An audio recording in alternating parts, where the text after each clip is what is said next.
இந்த வீடியோவில் நம்ம 12th ஸ்டாண்டர்ட் ஃபிசிக்ஸில் லெசன் 7ல் இது வரைக்கும் பப்ளிக் எக்ஸாமில் என்னென்ன கொஸ்டின்ஸ்லாம் கேட்டிருக்காங்க அப்படிங்கிறத பார்க்க போகிறோம். ஷார்ட் ஆன்சரில் 6th question shapes of wavefront இது கேட்டிருக்காங்க. அடுத்து 17வது கொஸ்டின் பாருங்கள், differentiate between Fresnel and Fraunhofer for diffraction. அடுத்து 20வது question mention the difference between interference and diffraction.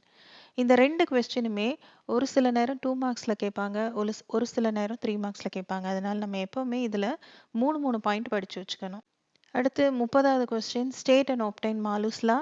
31 uses of polaroids. 32 Brewster's law. இதில் இந்த 31வது கொஸ்டின் பாருங்கள், யூஸ் ஆஃப் போலரைட்ஸில் நம்ம 2 மார்க்ஸில் கேட்டால் 2 பாயிண்ட்டு, 3 மார்க்ஸில் கேட்டால் 3 பாயிண்ட் அப்படி எழுதணும். அடுத்து 35வது கொஸ்டின் டபுள் ரிஃப்ராக்ஷன்.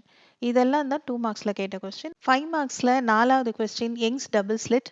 பாத் டிஃப்ரென்ஸ் ஒரு தடவை கேட்டிருக்காங்க, பேண்ட் விட்த் ஒரு தடவை கேட்டிருக்காங்க. அதனால என்ன கேட்டிருக்காங்களோ அதுக்கு தகுந்த மாதிரி ஆன்சர் நம்ம எழுதணும்.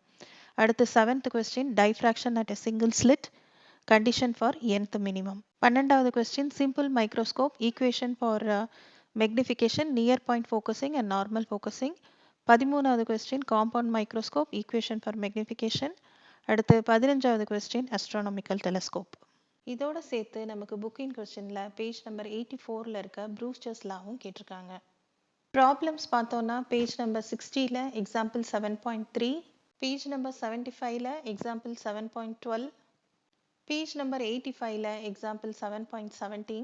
இது ரொம்ப ஈஸியான சம்மு. இந்த சம்மை 2 தடவை கேட்டிருக்காங்க பப்ளிக்கில்.